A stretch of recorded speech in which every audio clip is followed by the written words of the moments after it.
Good afternoon. This is Don Hyman, Chair of the Fairfield Harbor Management Commission, and this is the special meeting of August 26, 2024.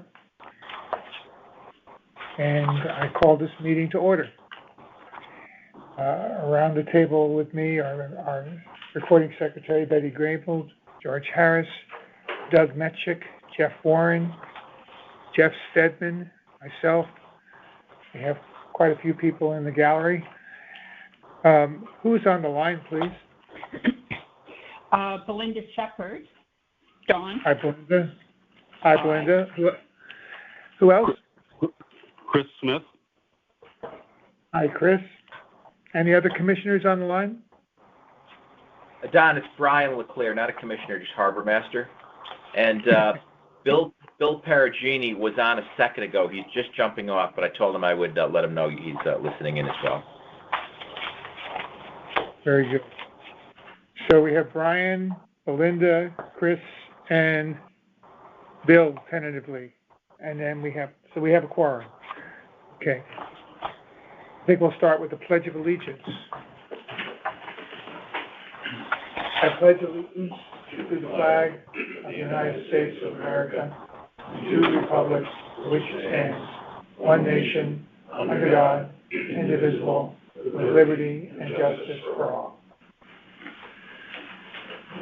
Thank you all for coming as we continue to try to formulate messages, information, content, choose any of those, to send to the Town Planning and Zoning Commission. We have a draft 2 that Jeff has developed that I think everyone around the table has seen, and some of you as well in the gallery. I did speak earlier today with Town Attorney Perez, who has some concerns about that document and about what we're authorized to say in the document and what we're not authorized to say. Basically, as we know from earlier discussions and earlier meetings, our focus has to be on water quality, and our ability to make recommendations per se outside of water quality becomes challenged or difficult. But the key word there is recommendation. There are other things you can say that may be helpful to the town and call attention to some of the issues that we are concerned about. And there's a way to do that in a document. And Attorney Perez and I talked about this.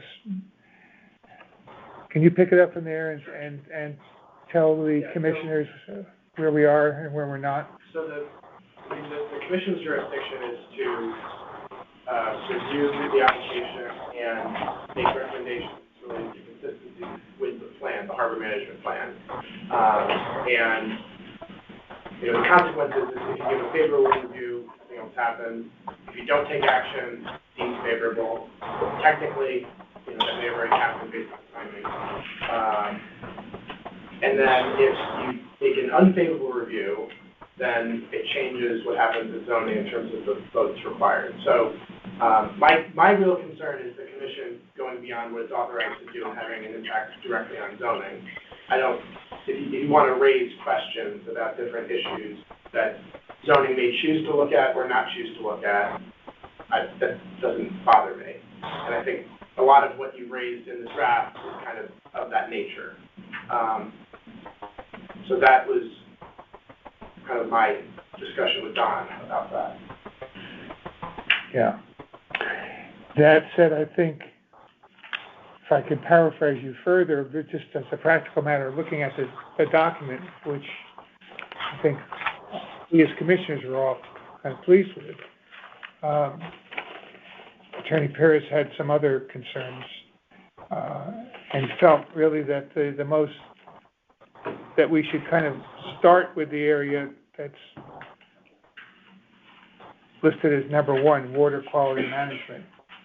I think you felt that a lot of the earlier information which to me was very helpful and clear and clarifying, was unnecessary. And that we really, in your opinion, should be starting with the language on water quality management, which, if I heard you correctly, you were largely, I don't think you had any particular issues with the language in, let's call it section 1. But after that is where you felt we were beyond where we're supposed to be, and making recommendations where, in your view, we shouldn't be making recommendations. We should be stating kind of open questions. Questions for zoning to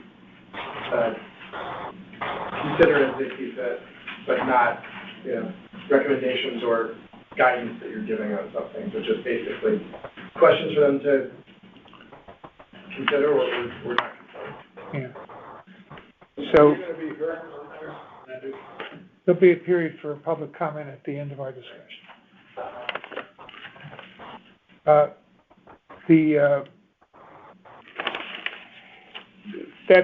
That was not what I was expecting to hear, but is what I've heard.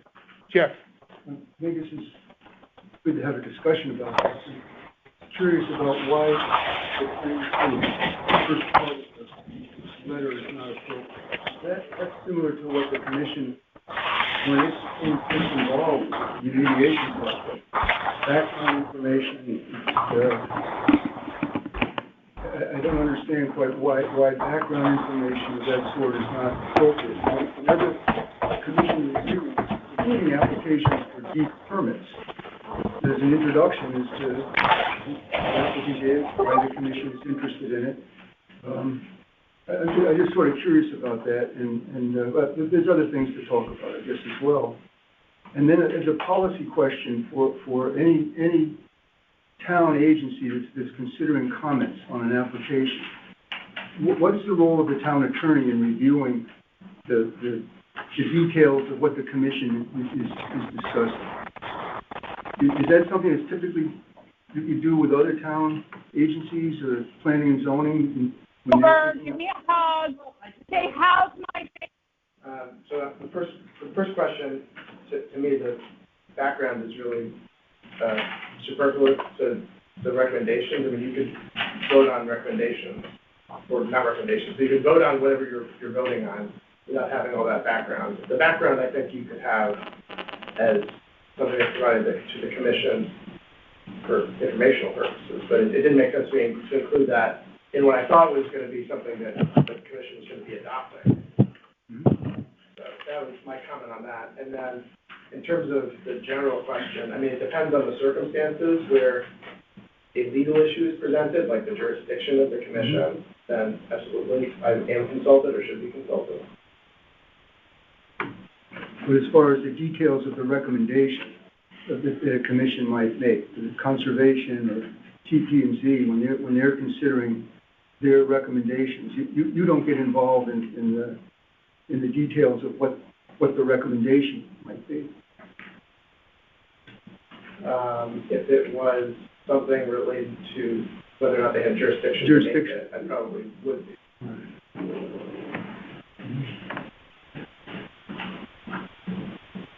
A lot of that background, when we were first involved in the remediation project, almost all of our correspondence and recommendations all had to sort of set the stage as to first of all, why we were involved why the commission was involved in the first place. It wasn't a recommendation. It was just, this is why we're interested, and this is the history of it, and it was just sort of introductory material. But again, I'm just making a comment. I have a question. Knowing how you feel, is there a consequence to presenting that information that we should consider? Is there a implication for us if we present it versus don't present it?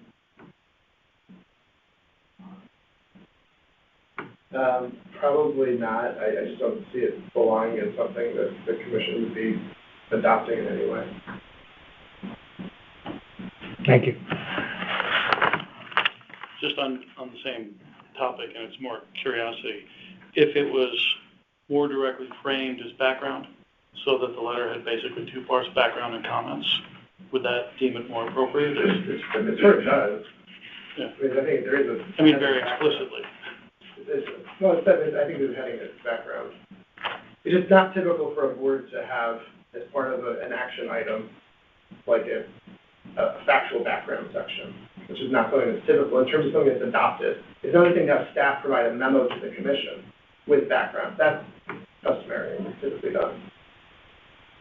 We just thought it was significant because some of the current members of TP&Z probably were not involved in the remediation process. And so just explaining the history of the commission in this process, why this matter is important to the commission because of the 5 years of work that has been into it. Yeah, I'll stop now. Thank you. And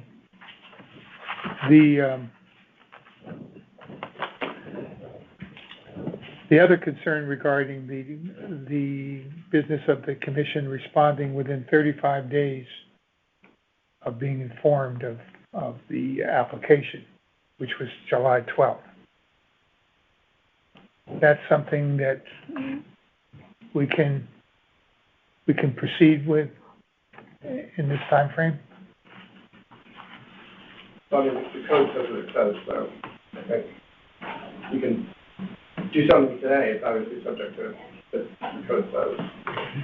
I think that statement, Don, was that the commission has to be notified of a project 35 days prior to the hearing on it. It doesn't have to do with the time period for the commission to respond.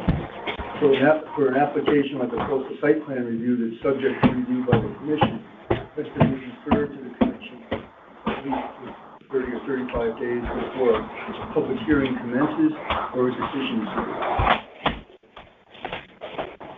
It's not a time period for the commission to act. There's a second provision. I'm not talking about that provision. There's a second provision, and it says, if no comment regarding the consistency of the proposed project is Thank you. 35 days, the proposal shall be assumed to be consistent with the harbor management plan. It's just a different provision of the town code. So going forward. Oh, maybe if you, would you mind moving one of the cars? So sorry, there's a family, they're going to pick up. All right.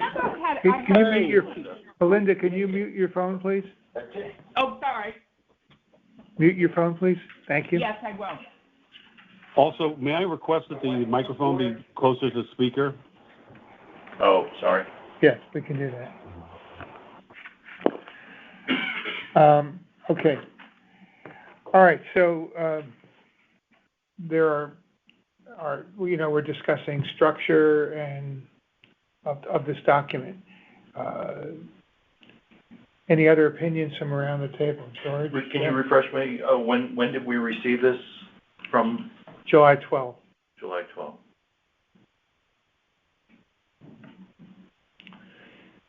I think at the last meeting we had a consensus that we wanted to either write a letter that was going to be favorable or interpreted as favorable.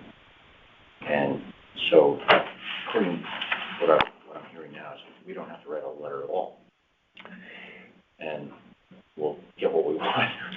So we could that is an option. To the chase and just not write a letter. I think that is a technical option is that Attorney Pierce has pointed out. So under the ordinance, if you don't provide feedback during that time, it's deemed favorable. Under the statute, it's also deemed favorable. So this, that's correct. So we de facto, in a de facto matter, have kind of provided our support for it.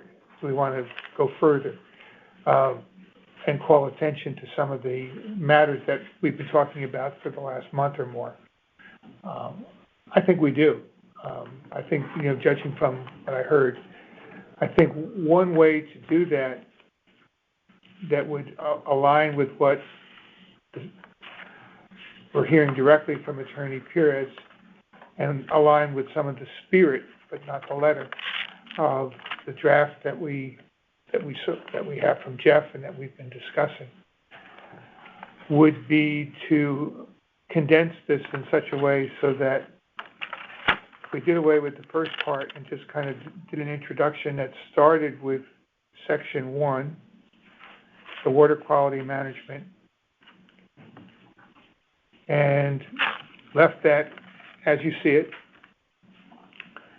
And then there are other sections on shoreline structures. That would be the bulkhead, mainly, the easement, and the public comments from environmental groups in town, such as the Mill River Wetlands Committee and others.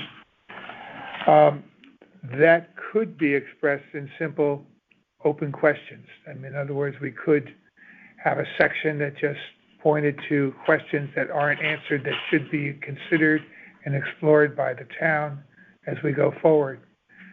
And that would, instead of stating these matters as recommendations, we would state them as open questions that should be explored and make a recommend and suggest that other towns where there aren't jurisdictional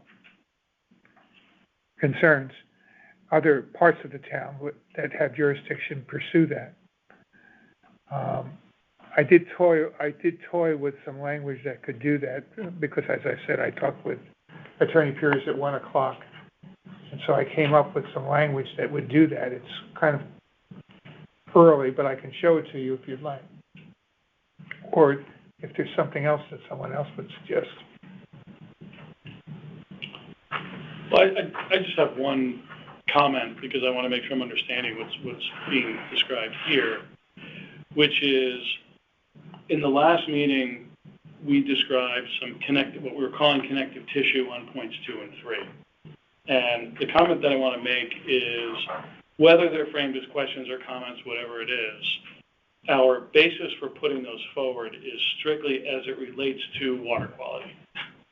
It's not about shoreline structures for the sake of shoreline structures or easements for the sake of easements. It's the potential impact of water quality that raises those questions in the very first place. So I think it would be important from the Commission's point of view, however they're framed, that they're framed as comments related to the potential for adverse impact to water quality, or whatever the framing might be. But the interest in the questions is about water quality and nothing more and nothing less. So I wouldn't want to do away with them, and I wouldn't want to just have them be, positioned as other comments, because there's water quality in the context of stormwater management, and there's water quality in terms of the significant adverse environmental impacts that could be related to changing that bulkhead. Yeah, I would agree with you, but I don't believe Attorney Pierce would. As we're talking about, the linkage of water quality concern through the remainder of the document after section 1. You have to write it. I don't know.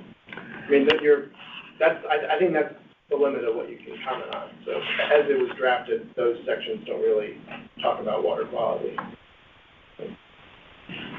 I mean, this is Chris Smith speaking, if I may. The section we're referring to the monitoring wells to be placed for future when actions. I'm reading Thomas Stanke's commentary to the TPZ was, kind of in alignment with our own interest of making sure that any downstream, any disruption of the land during the building does not result in downstream pollution that is part of the jurisdiction of the Harbor Management Commission. And he's made that clear in his letter, yeah. So I can read monitoring wells and all that. But he was suggesting maybe the bulkhead question, are we looking for history around that? Thomas Stanke's letter, suggests that there's a little bit more gray area than we had originally thought about that bulkhead. But that may not be our jurisdiction, but it is. I think it's appropriate for us to bring it to the attention that downstream silting as a result of removal of it would affect our jurisdiction, et cetera, et cetera. I think that's what Doug was sort of referring to. Almost anything that we talk about comes back to water quality. Which is the point. And so if it's not written as strongly as could be, the only reason for the HMC to have questions around those two sections in there is pertaining to water quality. So we should make sure that we're drawing a direct link as it relates to any comments around that. In the interest of trying to be helpful to get us to a solution here, I prepared some copy which I can share with you. This is just one effort to be helpful. It doesn't necessarily need to go any further than just being read. But I can share this with commissioners and we'll right now. Ben? May I make one other comment, Don? Sure. Yeah. I understand the issue of jurisdiction, but in the course of our review, if we learn information that we think is applicable to the decision, even if it doesn't trigger the 2/3 vote, but why can't the commission pass that on? If we learn information in the course of our review, we're not saying it triggers the 2/3 vote, but it's a question that has arisen. What is the downside of suggesting that passing that information on to the TP&Z Commission? I don't mean on the height of the buildings or how many parking spaces, but matters that were discussed when the commission was involved in the remediation project. And we have questions, and we're simply asking that those questions be addressed before TP&Z makes a decision. We're not asking to trigger the 2/3 vote. But I would think that we would have a responsibility if we have information that we think is relevant to pass it on and not just, defer and not do anything. Yeah, so I said at the beginning, you can have these advisory questions or issues that zoning may consider or not consider. But so that's my point. I don't have a problem with that. But what I have an issue with is if you're trying to do it in a way that looks binding or mandatory or directory for things you don't have jurisdiction over. To me, that's an issue. Totally understood. That's totally understood. And I don't think that we intended to do that. With the public access to say if you don't agree with if you don't investigate these questions, then the 2/3 vote is triggered. We're just simply raising matters, or like, as Don mentioned, unanswered questions to be addressed. Let me read this aloud at this point, just so that the people in the gallery can hear what is in front of you. And I apologize, this is rough, but it's more directional, I would say. Do you say this is a conclusion? So you would put this at the end of the rest of this? This is a work in progress too. Okay. This block of copy I'm about to read might go after section 1, where we talk about water quality management, and might replace sections 2, 3, and 4. Instead of what I'm about to read, or something resembling it. At the same time as the Fairfield Harbor Management Commission registers its support for the applicant's plan for a car dealership at 2190 Post Road, the Commission also has some unresolved questions that relate to environmental aspects of the plan that might impact the water quality of the Mill River. Specifically, 1, regarding the Mill River steel bulkhead now in place, what is the current status of the bulkhead's authorization by DEEP? 2, what will the town's responsibility be for bulkhead repair, maintenance, and eventual replacement, and at what estimated cost? 3, before accepting the proposed easement along the Mill River, how will the town be able to understand and appreciate the full costs and liabilities for maintaining any resources and structures in the easement? And 4, what is the timetable for other town government commissions and departments, as well as local environmental groups, including the Mill River Wetland Committee and Fair Plan, for public comment to TPZ on the water quality and potential environmental issues at hand with this plan development?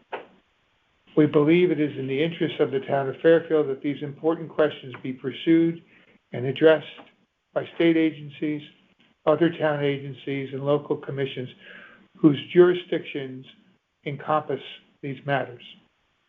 All right, so took me 10 minutes to type up, sounds it. but it's an effort to turn a lot of copy into 4 questions. It's a different approach. Not as complete and by any stretch of the imagination as what you prepared. I would just make one comment up front.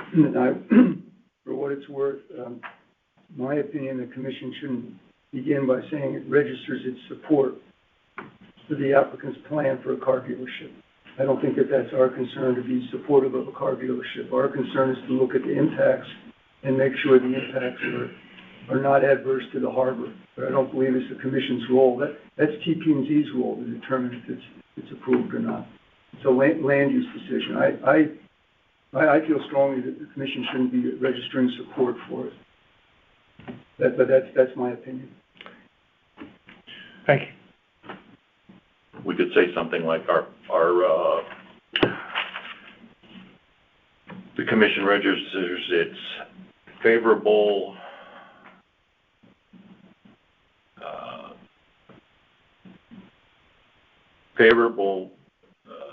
or regarding the applicant's proposed stormwater management system, what it basically says in section 1 there. It has it there, yeah. Favorable recommendation on the stormwater management system. But that's also the way that's written. It also has a condition provided.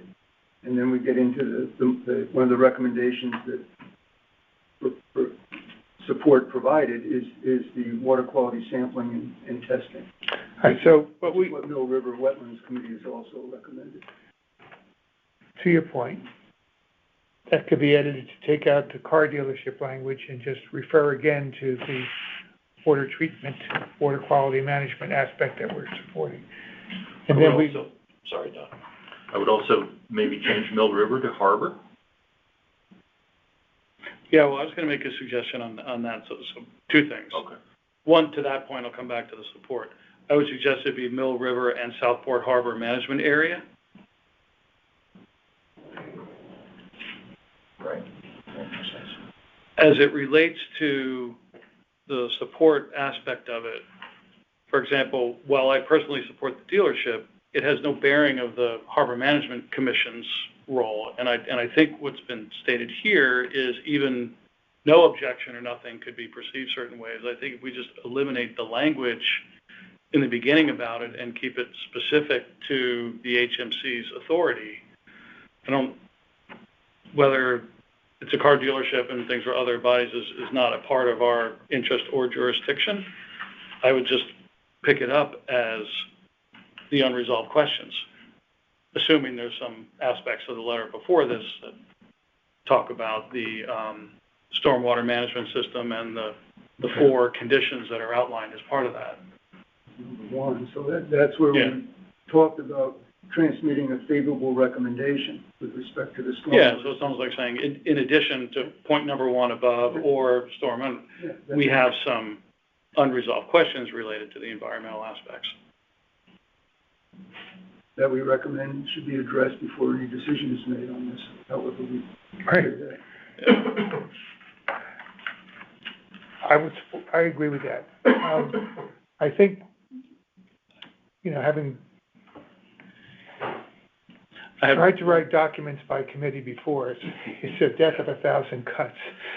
One other comment I have, just because I think it's material, and I know you wrote this very quickly, but in your paragraph number 1, I think it's not just the current status, I think it's the permit history and current status would be important.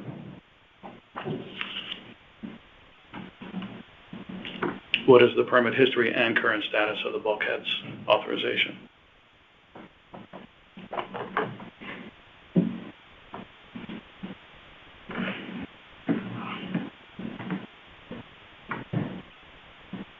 Okay. So, anything else before I try to summarize what I've heard? I think we're being asked to write a letter about the application, so if it mentions car dealership or not, we're still being asked for an opinion on the application. And if our opinion has conditions, I think it has to be considered an unfavorable opinion because it has conditions that haven't been met. So either we want to write a favorable letter or we don't. if it has conditions, then that's the same as writing an unfavorable opinion. Well, except, let me ask you this. Yeah. We are not in a position to determine whether the engineering is appropriate or not. Right. So that would be a condition so long as somebody who does have that expertise on the town's behalf is, right? So how is it unfavorable if we're saying we're favorable to it so long as the engineering meets something that's beyond our Well, don't we know that the expertise, right? engineering already has determined? We don't. We don't? Well, I don't, and I don't know if anybody else in the town does. I don't know. That process, I think, begins. I don't think it's even started yet. Well, in the code enforcement, and the engineering representative said that that the stormwater management system was fine. It was just there was a simple statement to that effect. But I would argue that, how does that change our recommendation? If we have a favorable recommendation provided, I would just disagree with Jeff on that. Yeah, we're not providing, and it's not a condition. We're saying, we're okay with this, but we have some questions. That doesn't mean we're not okay with it. It just means we have some questions. There is one condition in here which has been added based on what we've learned from other sources, and that's the condition that there be an appropriate program of water quality monitoring, pre-construction, during construction, and post-construction. The way we've crafted this is it's a favorable recommendation provided that that's done. And I think when we went over that, you were okay with that section.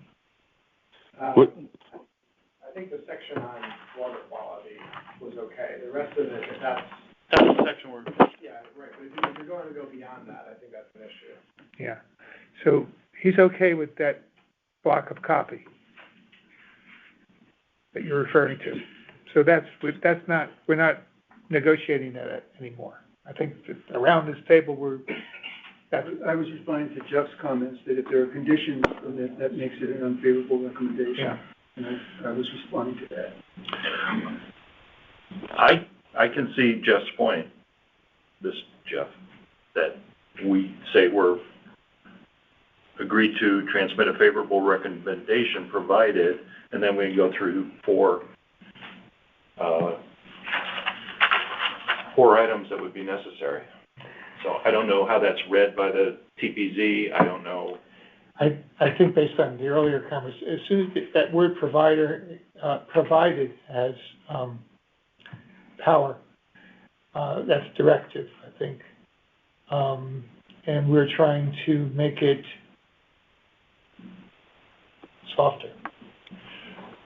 So we could say, provided these issues are considered, something like that. So, if I may ask, does Attorney Perez tell us that, if we say favorable with questions, does that constitute an unfavorable reply? Or by asking questions, are we just simply stating that we are favorable, but questions ought to be asked and answered? I think it depends on how they're presented. If you're presenting it for zoning to consider, that's not binding. I think that's okay. If you're presenting it as something that is a requirement, then that could be it. Can I give this? So we're not at, I think, Don, your language and the language I've been reading and hearing here so far, we're not making the answers to these questions conditional to our favorable copy that I wrote in 10 minutes earlier this afternoon. Excuse me. I'm wondering if we can agree on the elements of our response.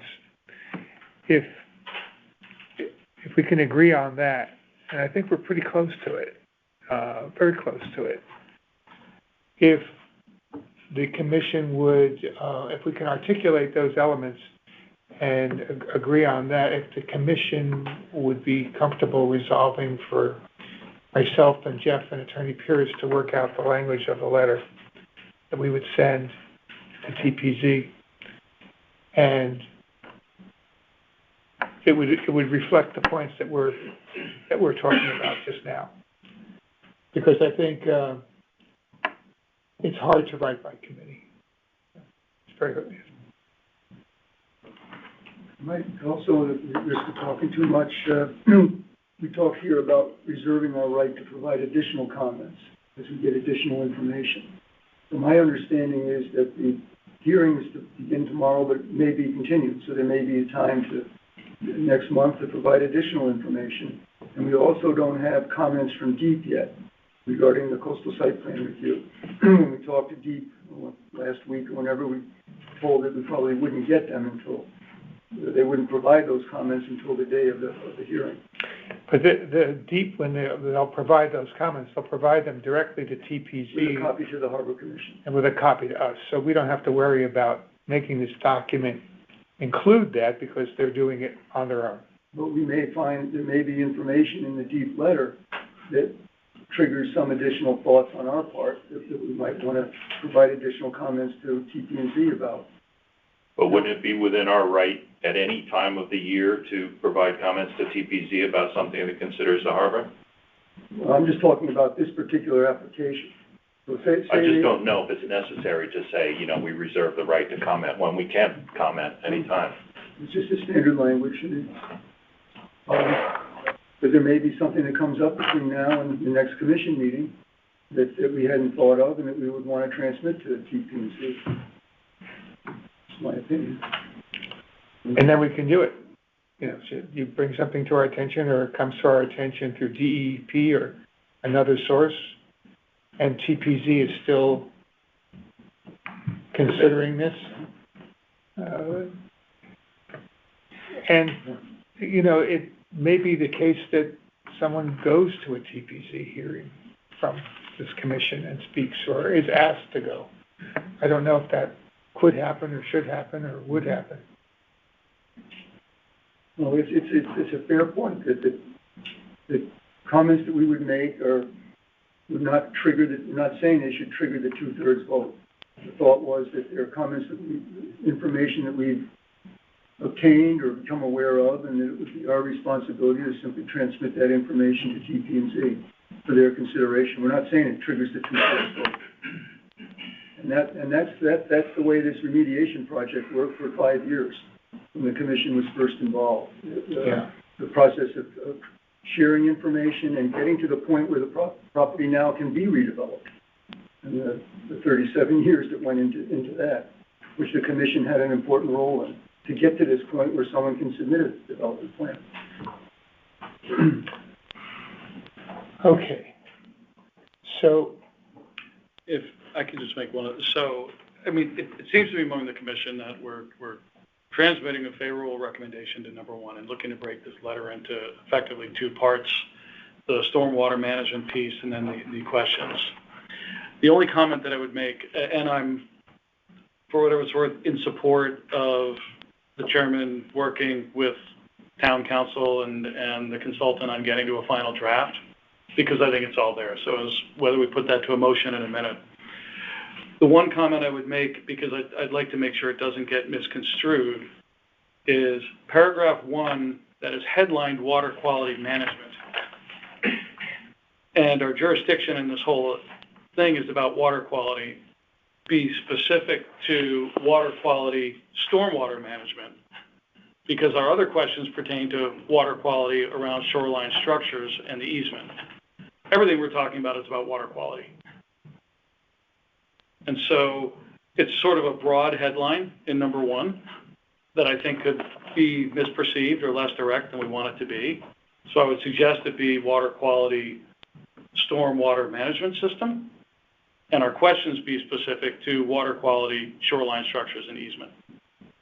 One is a favorable recommendation, the other is comments or questions. If I'm making sense. So how would you change the underscored heading there? The heading of paragraph 1 would be water quality, stormwater management system. You take out stormwater. Water quality - stormwater management system, because our questions would be related to water quality, shoreline structures, and easement.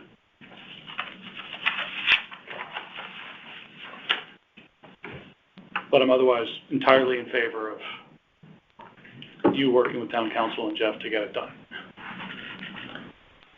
I also mentioned, Doug, this photo is sort of effective from 2015, which shows the relationship of the site to the harbor. And this was during the dredging and the containment booms around it. You can see how well that worked to contain the turbidity. Attorney Pierce has a question. I just want to suggest that you hear from the applicant as well. You've not had the applicant say anything. Yeah, I wanted to kind of come to some resolution on our next step before hearing that. So I'm suggesting that we do, as I said earlier, that Jeff, we have a resolution that authorizes Jeff and myself and the town attorney to come up with the text for a letter, memorandum, whatever it is, to TPZ, signed by the chair or the vice chair, whoever is here, that reflects section 1 and an edited version of these questions that I've asked here,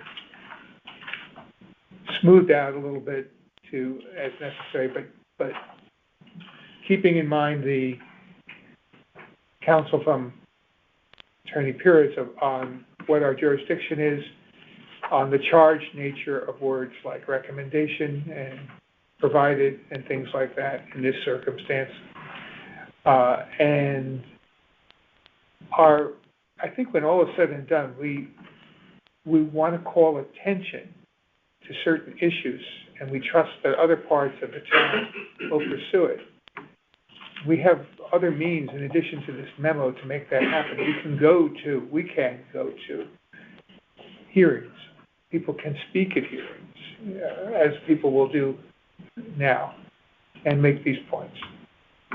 So, George. Yes, Don, I agree. I don't want to prolong this anymore, but in section 1, I'm not in favor of the word provided. I think it should be softened.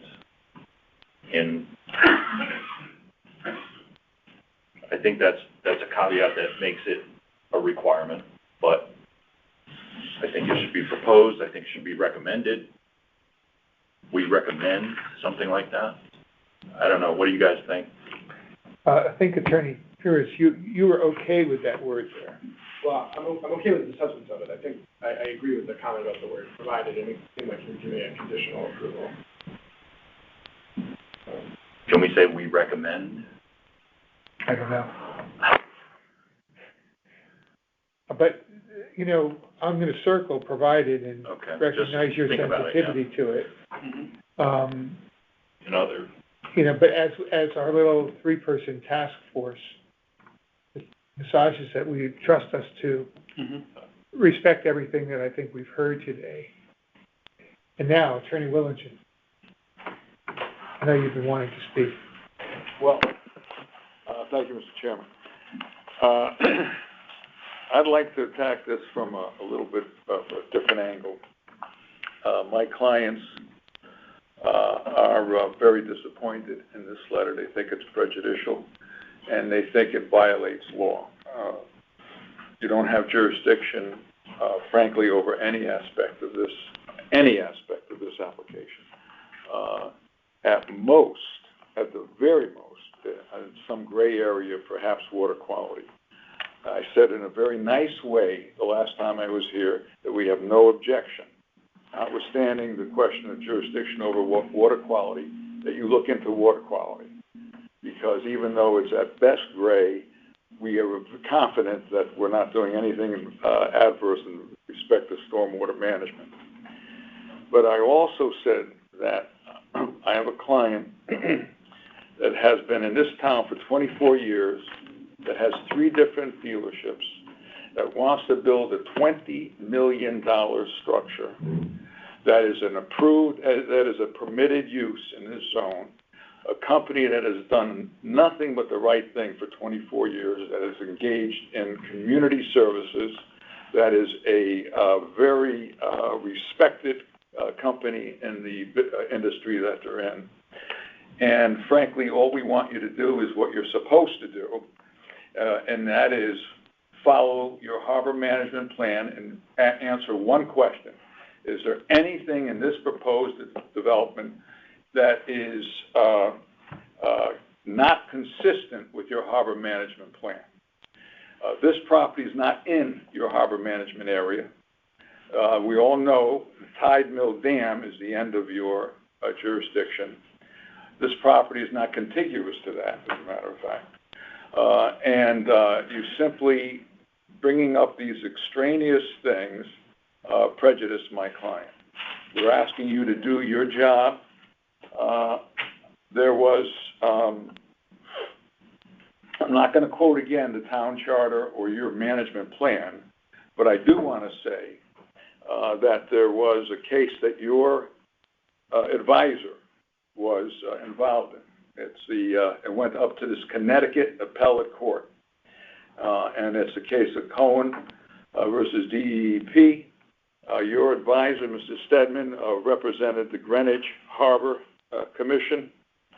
He was their consultant, and the Connecticut appellate court was very clear in saying that if it's not in your plan, if an issue, in this case it had to do with some docks and piers, a rather minor issue in a residential area that this poor landowner had to take to the appellate's court. He spent about $250,000 fighting this, and this issue wasn't in the harbor management plan, and the appellate court said, and I quote, the intervening plaintiffs, they intervened, Mr. Stedman's client did, their authority is only to make recommendations to state and local officials concerning activities affecting harbor areas within its jurisdiction. And so I'm saying to you, I'm saying to your consultant who knows that, by the way, this case was decided October 18, 2022. And your consultant knows about it. Your consultant, I think, is giving you wrong advice. I think that you ought to stick to what you're supposed to do, which is in your jurisdiction, and not raise issues that, frankly, are outside of your jurisdiction. You talk about the remediation. Well, your consultant put this wonderful piece of literature in about the consideration. It's in your minutes, too. And on page 9 of this Exide environmental remediation, your consultant has an article about the Exide No River Remediation Project is a model for environmental cleanup. And on page 14, it talks about the project completion in 2017. The remediation, including the bulkhead, and that temporary is nonsense, including the bulkhead, was approved by the DEEP. They're the sole authority over that issue. You can't touch that bulkhead without the DEP. They gave a complete residential standard write-off on this property. They excused Exide from any further involvement. They released their bond, and now you want to try to retry this, something that's not even in your jurisdiction. It's unfair. It's presidential. It's prejudice a corporate citizen that's of the highest standing. Any town would want this. We want to be in the ground in November. You're raising, frankly, red herrings that may require additional inquiry, additional spending of money. I don't know who's going to do it, because it's not going to be my client. We have a deadline to get in the ground with foundations in November. It's a requirement of our manufacturer that we join our service and facilities. We could go, frankly, anywhere. Westport is touting us. This is the only piece of property in Fairfield. We'd like to stay here, but you're making it, frankly, impossible by raising these things.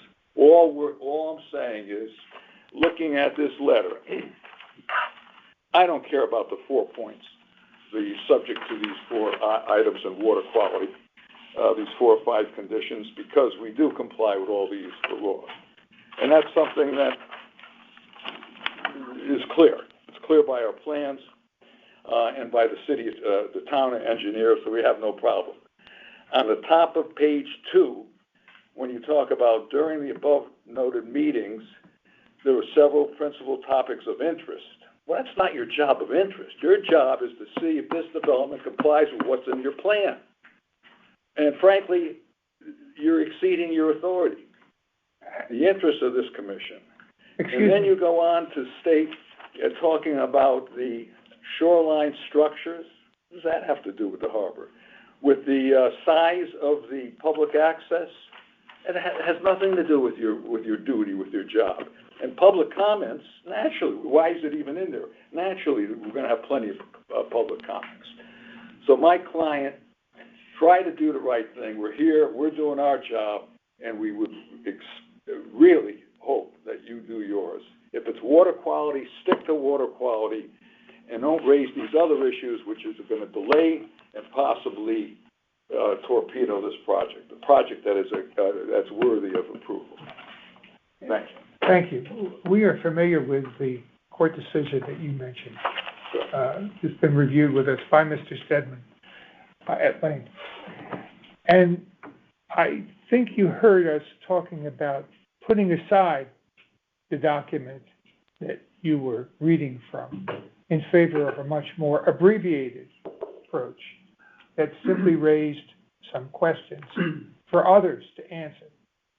Are those questions, which I can read again for you? No, I got it. Are they difficult for your organization to answer? Are they impossible to answer? Some of them, we had nothing to do with the bulkhead and the cost of the bulkhead, or I don't have the 4 in front of me now. But I mean, look, what your consultant said earlier tonight, that your concern, it should be the impact on the harbor. Another commissioner said we should be specific as to what our jurisdiction is. And my point is it exceeds your jurisdiction. What is the current status of the bulkhead's authorization by DEP? I don't even know why you're calling DEP. The current status is that the bulkhead remains, and you can't touch the bulkhead without the DEP getting a permit. And they don't want you to do it. You know what the Conservation Commission said, and what we believe too. You start taking out the bulkhead, you're going to wreak economic, environmental havoc. But what about question 2? Responsibility, who'll be responsible for the bulkhead? Well, isn't that the purview of the entity, that the agency that's getting it? That's something that we're going to sit down and talk about. Entity of the agency that's getting the easement, that's getting the public easement. That would be the town. The Conservation Commission specifically, I think, P&Z will do it. Phil and I have been talking about that, about this issue. We agree with you there, but are we not allowed to just underscore that question, those questions? I don't think frankly, I don't think that exceeds your authority. I don't think you are allowed. No. I don't think you're allowed. No one's asking for your comments. They're asking for your recommendation on how this development is consistent with your plan. Period. End of case. And I disagree with Mr. Stedman saying we could comment. That's not. What if every agency in town wanted to have a list of questions and comments? This thing would go on for 4 years. What if the questions were really important? Let the P&Z, the board that is responsible for asking these questions and getting the answers, reply. That's all I'm saying. Could we just make sure the P&Z has those questions? I think P&Z has these questions. I really think P&Z has these questions. And you're talking about costs and liabilities. I mean, it's not in your purview. I mean, you can't expect an applicant to come in here and do the right thing and abide by your rules and regulations, and you don't.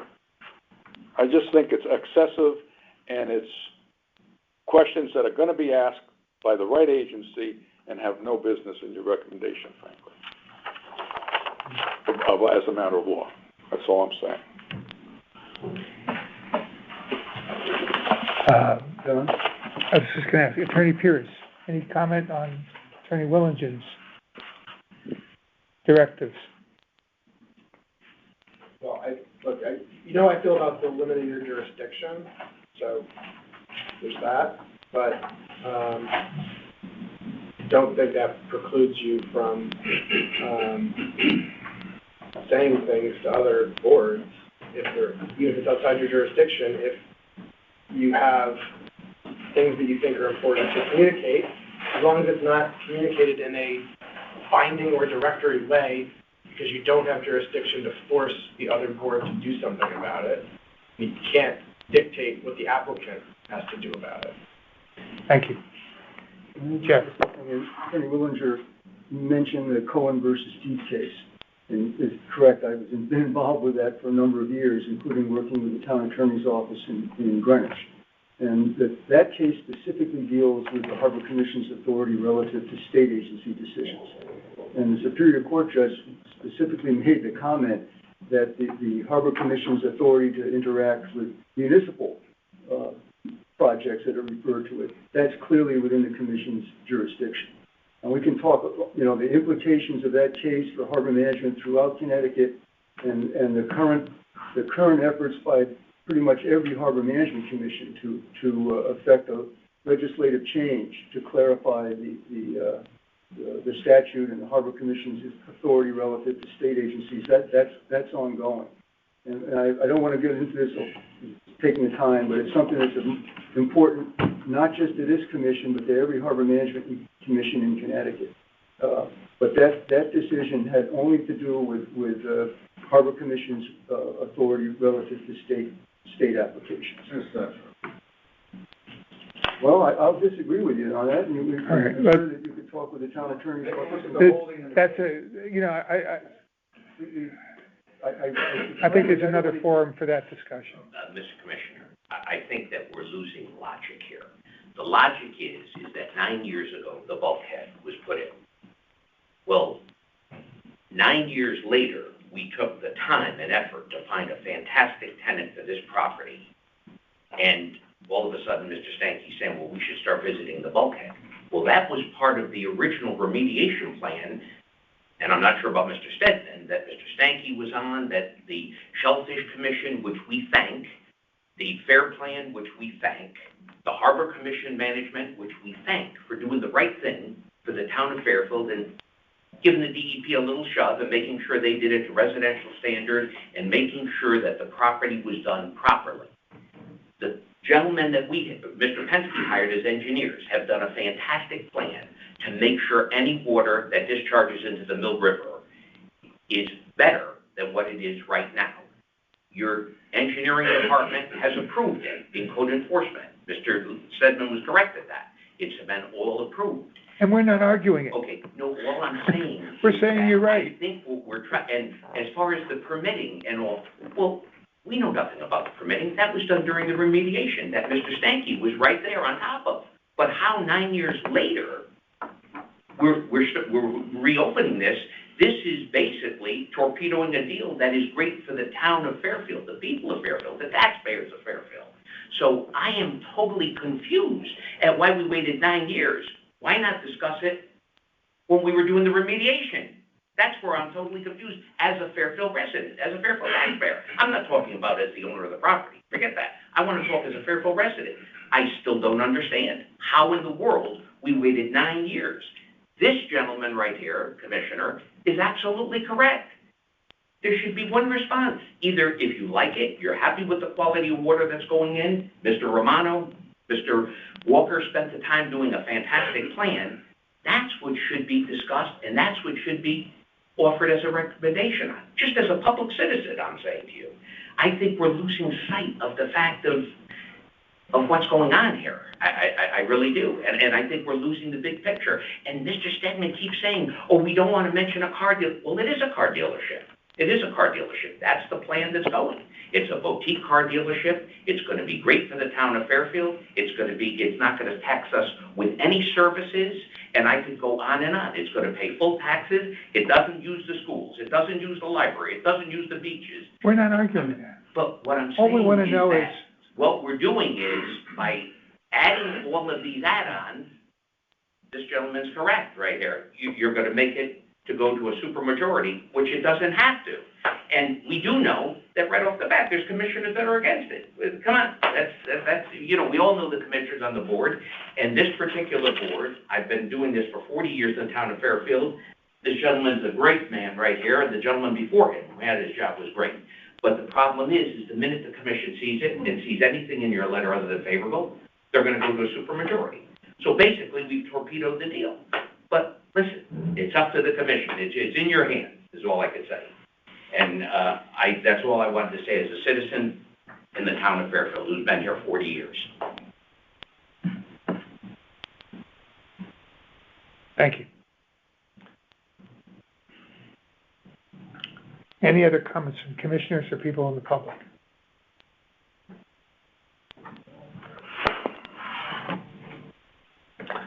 All right, then I would welcome a resolution that empowered Jeff Stedman, myself, and the town attorney to meet on this and come up with a response that reflects the nature of the discussion we've had at this table.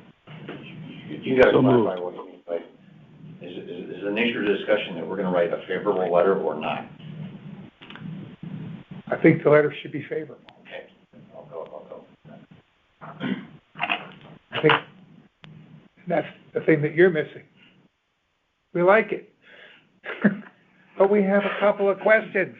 Okay, well, and you're a big organization. You should be able to. Have a representative come to the meeting and he can ask the question. Yeah. You know. Okay. Did someone make? I thought I heard a motion over the phone. Did someone make the motion that I just? Is that you, Chris? Yes, this is Chris. I made that motion. Okay. Do I have a second for that motion? Second. Doug Metchik seconds that motion. Okay, so Betty, you want to just recite the motion as you seem to have it now? He moved that you, Jeff, and town attorney will develop a proposed comments based on the discussion here today. Favorable comments. Favorable to the applicant. Yes, to be submitted to the town planning and zoning. Can we have a vote on that? There won't be any review by the commission after that. How long to do that, the requirements for that call for another meeting and sit down. Okay, I'm confused at this point. Am I correct on that? If there's another document created, we have to review it. So isn't that the point of the resolution, to authorize you to do that based upon? Yeah, well, that's what the point. done So here? the substance of the letter is, we all agree the letter needs revising. We all agree the letter's favorable. We all agree the letter's going to contain some questions. And the motion is allowing the chairman, the town council, and the consultant to come up with a version of that without any further meeting of the town to their standard and submit it. It's authorizing them to do that so that we can move it forward. All in favor? Oh, Attorney Paris. Just another option is to if you take no action, it's deemed favorable, and then, there's public comment at zoning meetings. So another option is that commissioners can individually submit comments to zoning to raise questions. There's always public comment. So that's another way. If people are uncomfortable voting on something they haven't seen, another way to do it. The other thing is the hearing starts tomorrow night. And so if we were crafting a letter, we're working tonight, tomorrow. Okay. There's a motion to create a letter. And I guess there's a need for a second motion to not create a letter. I'm a little concerned about signing off on a letter that I don't see, because I'm just afraid that it's going to have a laundry list of things that are outside our jurisdiction that are going to raise doubts, and to have those things torpedo this project would be a disgrace. And I don't feel comfortable signing off on a letter I don't actually see. Just don't.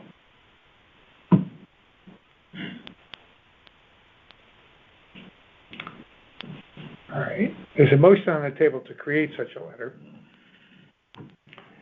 And then there's suggestion in the air that we could have no letter and speak as individuals at any hearing. Have I paraphrased that right? You could individually email written comments that way, so you don't have to show up and speak. You know, we could write a 2-sentence letter right now that says we're in favor of the project and have people do individual comments and still raise all the same concerns. But this is, you're providing too much food for people who have anxiety just already. And it's just how they're going to react to a laundry list of things that are really not really under our purview. I just don't want to leave that to chance. All right, but at the moment, we have a resolution on the table. I think that the resolution, could it be withdrawn or should it be voted on? I don't know. What are our options here? You can withdraw it. Chris, are you listening? Chris Smith? No, my motion to authorize you, Jeff, and the town attorney to draft a letter in keeping with our discussion and desires here stands. Okay. Then can we have a vote on that motion? Is there, Doug seconded. I had seconded that same motion. Okay, we're going to have a vote on Chris's motion to create a letter, reflects the discussion. The letter would be the work product of Jeff Stedman, myself, and Phil Paris. And it's due tomorrow, so it won't be long. All in favor of this resolution, please say, raise your hand.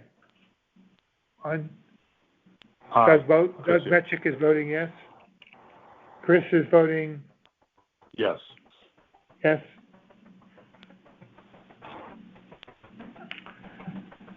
That's two yes. All opposed to this motion? Jeff Warren, no. George Harris, no. Anybody else on the line from the commission voting yes or no? Yes. Belinda? John, I don't know if I can vote as an alternate, but I vote yes, if I can. I'm told that you can't vote because we have a quorum here. Okay. Bill Perugini, are you on the line? Yeah, I agree with Jeff Warren. I would vote no.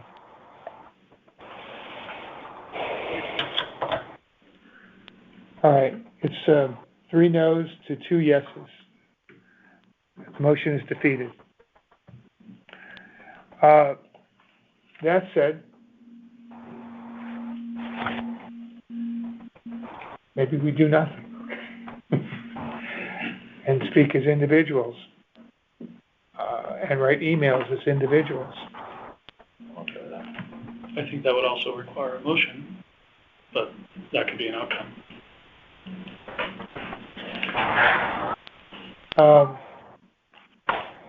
I would welcome another motion that resolved that we take advantage of the existing statutes that indicate that no response indicates favorable support and alignment with the harbor management plan, but that commissioners are free to register their own concerns by email or voice at the TPZ meeting. Getting a nod on that?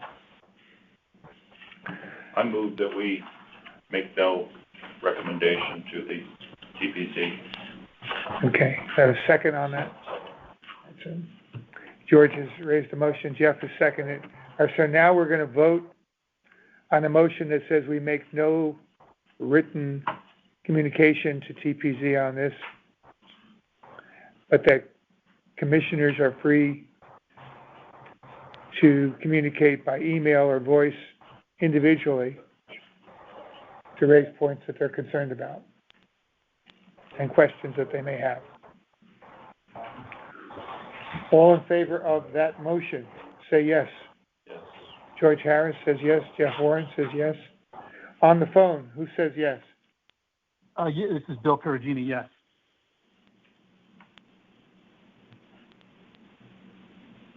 Chris here, I would oppose.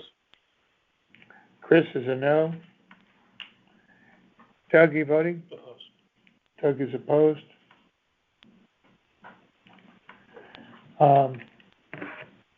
The motion carries by 3-2.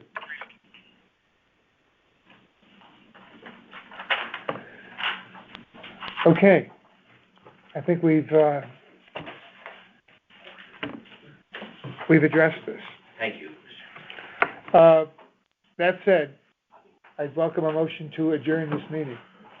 So moved. All in favor of adjournment? Aye. Aye. Aye. Any opposition? The meeting is adjourned at 4:12.